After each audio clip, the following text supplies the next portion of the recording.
En tu nombre, Señor, y con la autoridad que nos has dado, Señor, declaramos que los abiertos, que entre el Espíritu, esta congregación de la casa de Dios, Señor, se cubre con tu mano, que no hay poder ni potestad, Señor, que pueda interferir en el propósito que tú has establecido para este día, para esta hora, en esta congregación. Todo espíritu, toda fuerza, toda potestad, toda autoridad maligna la echamos fuera, en el nombre de Jesús.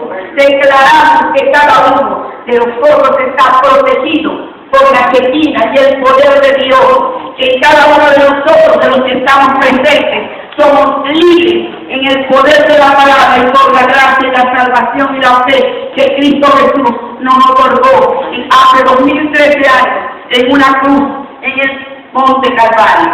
Declaro que no hay ningún poder que pueda interferir sobre el propósito que cada uno de los hijos de esta congregación el Señor ha establecido, que existe en cada uno de ellos la conciencia y la perfección clara de lo que es el propósito para lo que cada uno fue llamado, que cada uno tendrá, de acuerdo al propósito establecido por ti, Padre, los beneficios, las preventas y las proezas que tú les has otorgado a cada uno de ellos. Padre, controla esta enseñanza, Señor. Esta tu sierva se pone en tus manos y te dice, Padre, que no sé, que hablemos. Bueno, hermanos, desde hace más de un mes el Señor puso esta inquietud en mí.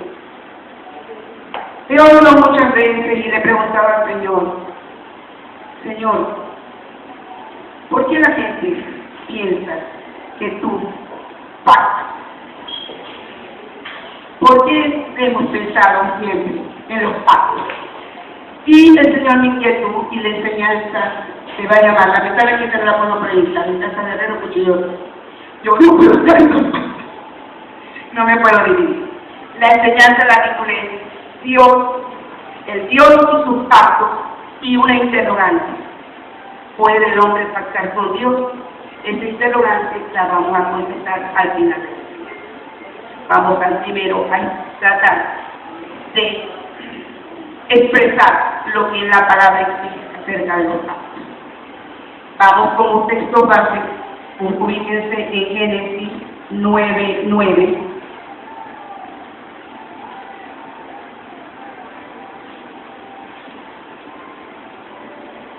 Y Génesis, lo tenga cerquita, pues está cerquita. 17:10. Cuando estén ubicados, y se ponen de pie para que den la palabra. Aunque ya nosotros no deberíamos decir levántense para que den la palabra, todos deberíamos saber que la palabra tiene que ser representada de aquí. Uno ya se acostumbra a decir eso, ¿no?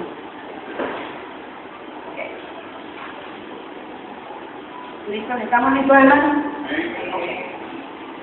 He aquí que yo establezco mi pacto con vosotros y con vuestros descendientes después de vosotros.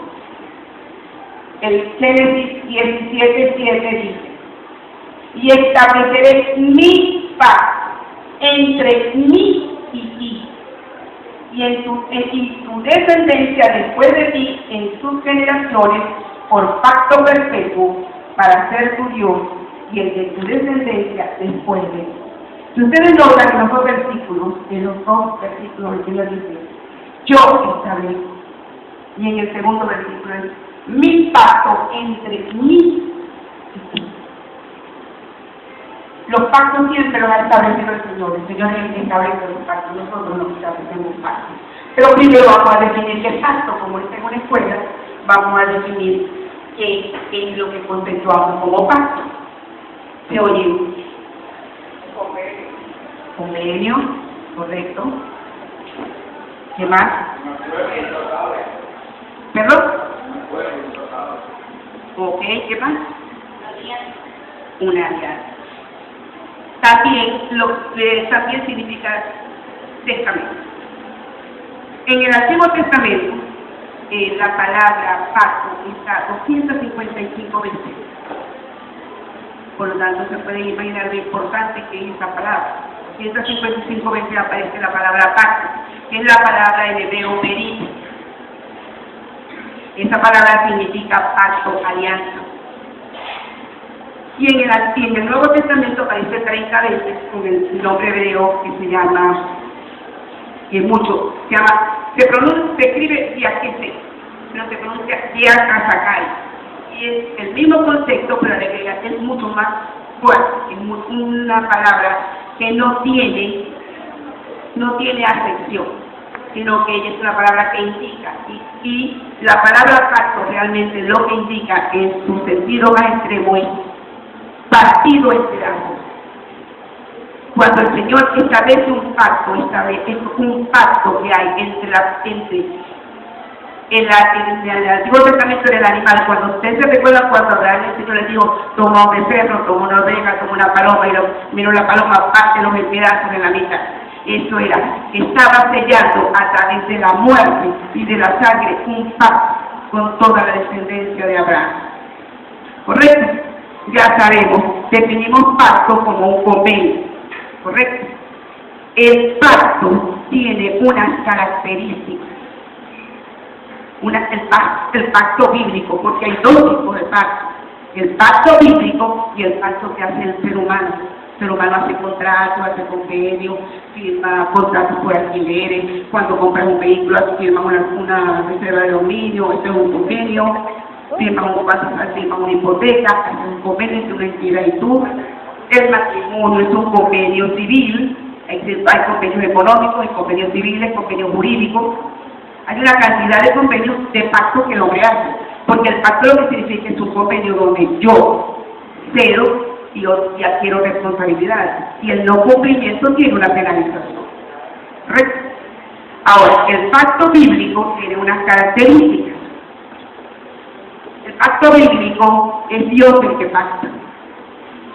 En el pacto bíblico, Dios pone las reglas. Dios dice qué se hace, cómo se hace, cuándo se hace. Y en el pacto bíblico, Dios es juez y parte. Es una de las características del pacto bíblico. Ahora, dentro de los pactos bíblicos existen dos categorías, que son los condicionales y los incondicionales. Los pactos condicionales que el Señor hizo con aquellos pactos que el Señor lo cumplía así solo si el hombre no infringía los convenios del contrato. Dentro de los contratos condicionales solamente existieron dos, que fueron el edénico, que hubo en el Edén, y el mosaico. Que todos ustedes se recuerdan cuando estudiamos Levítico, estudiamos Deuteronomio, dice, si mi pueblo hace tal cosa, yo le daré tal cosa. Si mi pueblo hace esto, yo le haré lo otro. Si mi pueblo me sigue, yo seré su Dios, y ellos serán mi pueblo. Siempre había una condición. Y existen los pactos incondicionales, son donde el Señor establece la condición y solamente existe la aplicación.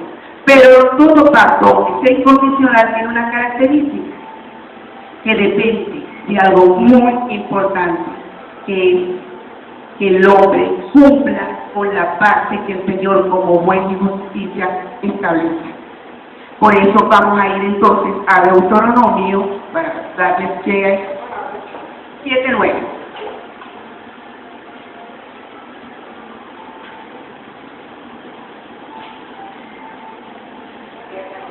Sí. ¿Lo lees? A ti te encanta leer. Conoce pues que Jehová tu Dios es Dios. Dios fiel, que guarda el pacto y la misericordia a los que le aman y guarda sus mandamientos hasta 1000 generaciones. Y en Deuteronomio 7:11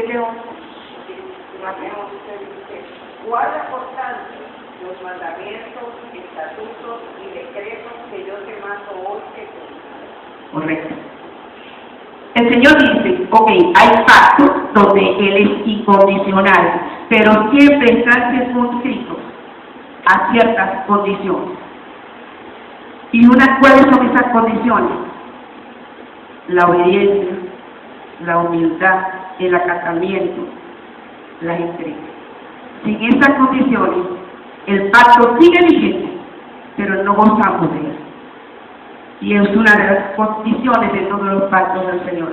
Los pactos del Señor están determinados porque nosotros cumplamos por simplemente el hecho de que lo exaltemos, lo adoremos, lo obedezcamos y lo deseemos y creamos que Él es Dios Todopoderoso, el que es el capaz y el dador de vida, el que nos ha dado y nos tiene en esta humanidad, porque a Él es nacido y que amor. En el pacto incondicional Dios establece su cumplimiento y es prometido por Dios y depende del poder, la soberanía de Dios. Ahora vamos a hablar de los pactos bíblicos, de los pactos. Voy a muy someramente y voy a dar solamente los versículos porque creo que no nos va a alcanzar. Trata de estudiarlos todos. Aunque yo hablo rápido, no creo que me dé tanto. ¿Ah? Ok. El primer pacto que el Señor estableció fue el pacto edénico, el pacto del Edén. Y eso lo podemos encontrar en Génesis 1:28, si lo quieren buscar. 1:28 al 31.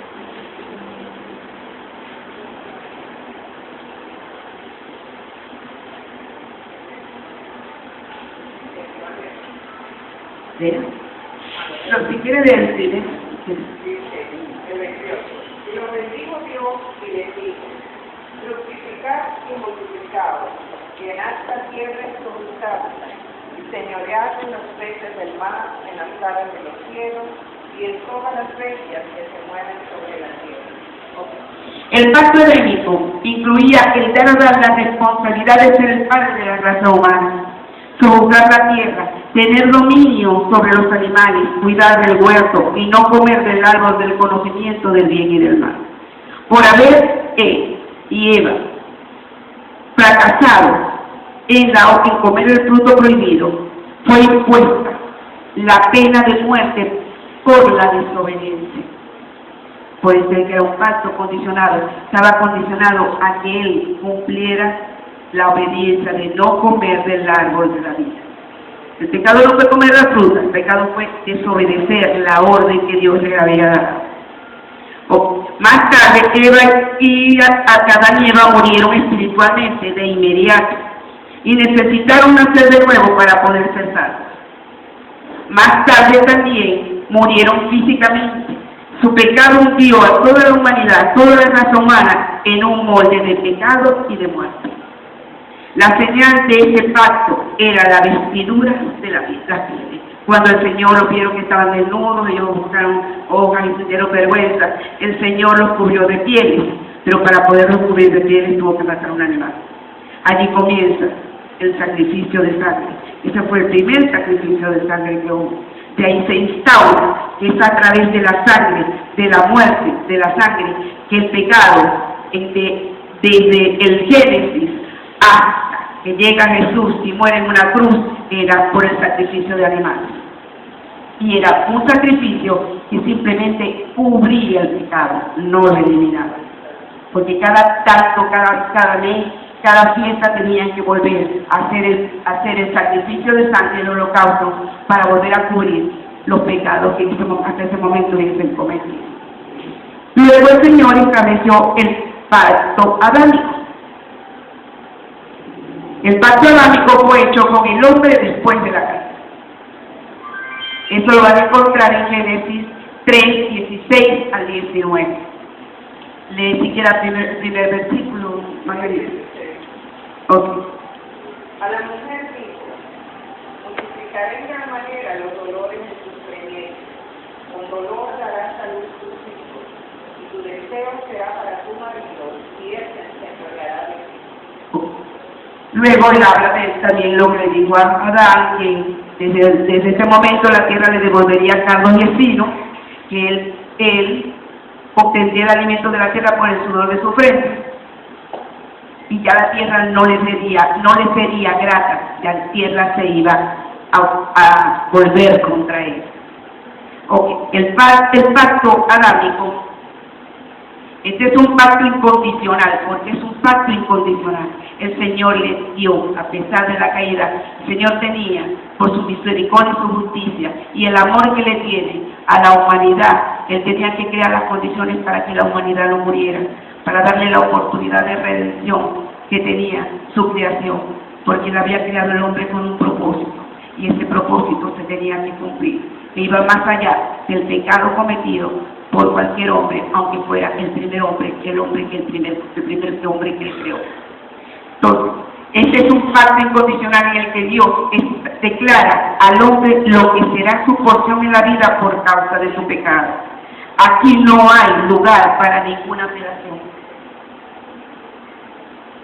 Eso fue una dádiva, una misericordia, pero también un juicio. Ni se implica responsabilidad alguna por parte del hombre, es decir, el Señor no le exigió ninguna responsabilidad, simplemente le quitó cierta preventa, lo puso en ciertas condiciones a esperar el cumplimiento de lo que ya Él en su eternidad había determinado, porque ya cuando Adán pecó y cuando cada uno de nosotros pecó, como Él lo dice, ya desde la eternidad te conocía, desde estuvieron en el vientre de tu madre te conocía, mi embrión vieron tus ojos, es decir, ya todo esto había ocurrido. Nosotros somos el resultado de un presente, de algo que ocurrió en presente hace muchos siglos. Y no tenemos las condiciones de pensar ni siquiera, ni nuestra mente va a alcanzar para pensar cuánto tiempo hay desde hoy hasta la eternidad. Es algo inmensurable. Pero para el Señor es un kairos, es un presente siempre. Lo que estamos aquí es igual como fue hace millones y millones desde que Él en su esencia determinó que todo lo que vemos, lo que no vemos, lo que está en el universo y más allá de nuestra Vía Láctea exista. Él lo creó y nosotros no sabemos. No tenemos condiciones para ni siquiera imaginarnos cómo poder hacer eso. Aunque Él nos promete que cuando estemos en el nuevo reino, todas las cosas nos serán reveladas. Pero mientras tanto, es un misterio para nosotros. O estábamos en el pacto adámico. Luego de este pacto adámico, el Señor establece, me olvidé decir algo, perdone. El pacto adámico, el Señor establece la primera dispensación, que es la dispensación de la conciencia. Todo ser humano, por su condición de ser hijo, de ser creación de Dios, de haber nacido porque el Señor sopló su espíritu en un cuerpo hecho de barro que fue Adán, y somos generaciones que venimos del primer Adán, tenemos algo que se llama el espíritu. Ese espíritu es el que el Señor sembró en cada uno de nosotros y nos crea lo que llamamos conciencia. Todo el mundo sabe lo que es bueno y lo que es malo. No es necesario leer los 10 mandamientos para que ustedes puedan estudiar en la historia universal, y todas las razas, todas las tribus saben que matar es malo, que robarle a la mujer a otro hombre es malo, y ha habido muertes, guerras, pues, que robar es malo. Y si ustedes analizan la historia y buscan la historia de las tribus más antiguas, estos eran condiciones que existían en toda la sociedad. Eso es parte de la conciencia que la persona tiene. Ayer en el ayuno, cuando estaban explicando, mi hermano hizo una exposición, mi hermano Cristo y mi hermano consanguíneo, carnal, mi hermanito menor, estaba explicando, hablaron acerca de eso, la conciencia, de si todos teníamos sabiduría. Todos tenemos esa parte espiritual que el Señor nos dio, que nos hace tener una concepción de universo, una constabilidad total, una condición de saber que hay algo que es superior a mí. Y eso es por lo que el hombre ha sentido a ser idólatra, por lo que el hombre se ha convertido en un ser religioso, porque el Señor siempre, el hombre necesita tener a alguien en que creer. Y Satanás se encargó de desvirtuar esa sensación de dependencia que el ser humano tiene espiritualmente, y lo envolvió para que se desviara y se creara esas condiciones de que tiene que ver para poder creer. Es la diferencia con nuestro Dios, que nosotros tenemos que creer en nuestro Dios, lo veamos o no lo veamos, pero tenemos la certeza que Él existe. Esa es la fe, la certeza de lo que se espera, la convicción de lo que no se ve. Hebreos 11. El Señor entonces, volvamos a los pactos, creó. Ustedes saben muy bien lo que pasó después de Adán, Caín se fue, mató a Abel, y entonces Caín salió y se formaron las naciones, y de Caín nacieron otras personas, y se pobló el mundo. ¿Ok? Hasta que llegamos al tiempo de Noé. En el tiempo de Noé, usted sabe muy bien que el mundo estaba totalmente pervertido, la maldad se había expandido en una forma extraordinaria que el Señor, como dice la palabra, le dolió su corazón. No es que el Señor tenga corazón. Bueno, yo en un estudio de jueves 93, el Señor no tiene corazón, pero es un simbolismo, porque el Señor tenía que buscar en su palabra medios para que nosotros pudiéramos entender la magnitud de las cosas espirituales.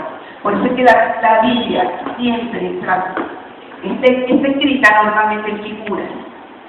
Porque ¿cómo explican ustedes? Imagínense ustedes, ¿cómo podría ser el Señor para explicarnos a nosotros una cosa que no vamos a entender? Porque estaba más allá de nuestra capacidad, de nuestro poder de cerrar los ojos e imaginarnos algo. Es lo mismo que una persona ciega, que es ciega de nacimiento.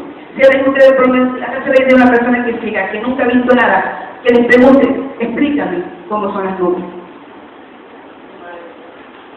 ¿Qué le pueden decir? ¿Que son blancas? No saben quién fue algo. ¿Que son suaves? No saben que son suaves. ¿Que se parecen al algodón? Que los que más se parecen, y nunca ha visto un algodón. Entonces el Señor tenía que buscar en su palabra forma que estuviese dentro de la misma creación, de la misma naturaleza, que permitiera a través de la palabra, cuando Él determinó de elegir un pueblo para que a través de ese pueblo Él pudiera crear este libro, esta vida que tenemos aquí, que se llama Biblia, que significa libros, muchos libros. Esta palabra para que nosotros pudiéramos entender y acercarnos a la magnificencia de lo que es Dios. Es por lo que el Señor determinó crear figuras. ¿Estamos de acuerdo? En el pacto no es, bueno, se había permitido la humanidad, el Señor ustedes lo han leído, y el Señor establece un nuevo pacto, porque el Señor había decidido que la humanidad había pervertido tanto que la iba a eliminar. Pero el Señor siempre en su misericordia y justicia, como siempre tiene un remanente, siempre tiene a alguien que se distingue, que le cree, que lo siente, que vive lo que es una comunión con Dios, y ese era Noé. Y el Señor a través de Noé reivindica a la humanidad y crea un pacto con Noé. Usted se recuerda que ese pacto famoso, el pacto que se muestra a través del arco iris, que dijo, Noé, nunca más destruiré la tierra por agua, sino que mi pacto contigo es que cuando el arco iris salga, yo me recordaré del pacto que establecí contigo.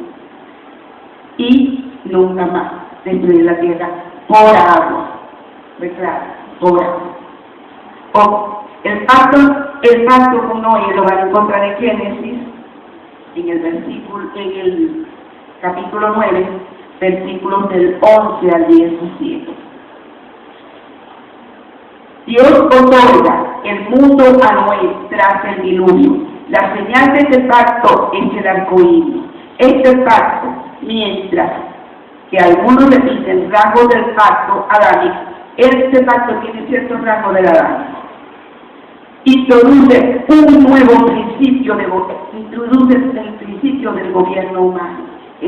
A partir de Noé, el hombre empieza a gobernar al hombre. Y porque era una forma de frenar el pecado. En este pacto se caracteriza, además de ser incondicional, en que Dios revela su propósito para las generaciones subsiguientes de Noé. Las provisiones del pacto incluían el establecimiento del principio del gobierno humano. Fue reafirmado el orden normal de la naturaleza. Eso lo van a encontrar en Génesis 8, 22, 9, 2. Y al hombre le fue permitido comer carne. Porque antes solamente se alimentaba de fruta. En lugar de vivir solamente de vegetales. El pacto de Noé incluía la profecía concerniente a la descendencia de sus hijos y designaba a Sem como el único de quien serviría la línea directa de quien vendría a ser, muchos años después, siglos después, el Mesías. El dominio de las naciones se establecía, de los gentiles se establecía a nivel del pacto de Noé. Se incluía el pacto de Noé. Este pacto, en este pacto se establece la dispensación del gobierno humano. Es una de las características de este pacto. Luego del pacto de Noé, este famoso pacto que todos conocemos, porque es el pacto más difundido en el resto de la palabra, que es el pacto abrahámico. El pacto abrahámico lo podemos ver en Génesis 15, 5, 6 y 18, Génesis 1, 9, 19, 21 y 26, donde Dios ya, con el pacto abrahámico, con Abraham, el Señor establece un pueblo. Él decide tener un pueblo a través del cual él pudiera al resto del mundo y a la humanidad mostrarle su grandeza de lo que como Dios misericordioso y de amor podía hacer. En el pacto abrahámico está la tierra prometida y el hijo prometido. La señal de este pacto era la circuncisión. En el pacto con Abraham el Señor le dijo que lo haría padre de naciones, padre de multitudes, y él dijo: yo establezco mi pacto entre mí, donde tú serás padre de naciones y tu pueblo será mi pueblo. Es más, hace un pacto con él y dice: el que bendijere lo bendijere y el que te maldijere lo maldijere. Por lo tanto, hermano, mucho cuidado con el pueblo de Israel, porque ese es el pueblo de Dios, aunque esté ahorita en condiciones hechos que el Señor ha determinado, pero el Señor no ha terminado con el pueblo de Israel, y el propósito con el pueblo de Israel se va a cumplir, porque todos los propósitos de Dios se cumplen en el sí y en el amén, porque Dios no es hombre para mentir, ni hijo de hombre para arrepentirse. Es por lo que el hombre no puede pactar con Dios. El pacto es algo solemne y no tiene reversión. Luego del pacto abrahámico tenemos el pacto sinaico, levítico, que se vincula con lo que llaman el pacto mosaico, en donde el Señor establece las leyes para su pueblo, las ordenanzas, no solamente los mandamientos, los preceptos y los conceptos que eran de índole general, sino también los decretos, conceptos y modos de vida. Ahí enseña todo lo que tiene que ver con higiene, cómo se van a manejar las relaciones entre parejas, cómo se van a manejar las relaciones de negocios entre uno y otro. Se establece reglas duras, lo que nosotros cuando hablamos en el Nuevo Testamento hablamos de las escrituras de la ley. Fue la ley donde se estableció de nuevo que el matrimonio tenía que ser como fue originalmente, una sola pareja, monogamia. El hecho de que Salomón se casara, como se dijo ayer, eran 10 mujeres, eso fue una de las causas de la caída de él. Él incumplió el pacto. El Señor no creó un hombre por una mujer, ni creó un hombre, una mujer y un hijito. No, Él creó un hombre y una mujer. Lo demás es condición. Pero la condición primaria del Dios es un hombre y una mujer en la pareja. Por eso cuando Él dice, cuando Adán dice, esto sí es carne de mi carne, hueso de mi hueso, tengo una viuda y doy. Eso es porque el pacto es el esposo, el marido, la mujer.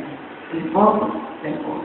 Los hijos son herencia de Dios y todas las condiciones son colaterales a este vínculo, a este pacto, que es un pacto, por un lado es bíblico y por el otro es un pacto humano, porque en el momento en que nosotros escogemos una pareja y firmamos un convenio con ella, nos obligamos eternamente. Porque es un pacto que si bien lo hacemos los hombres, está bajo la bendición y la regulación. Esa es la diferencia de este pacto. Ok, en el pacto sinaico, el Señor muestra la ley mosaica, la Torá a los judíos, la seña del pacto son los 10 mandamientos, el día sábado y el día sábado. En el pacto levítico, ratificación del pacto, lo pueden ver en Malaquías. Dios da el honor de servicio a la tribu de Leví. El pacto de sal es el sello de este pacto. Luego viene el pacto davídico. El pacto davídico es el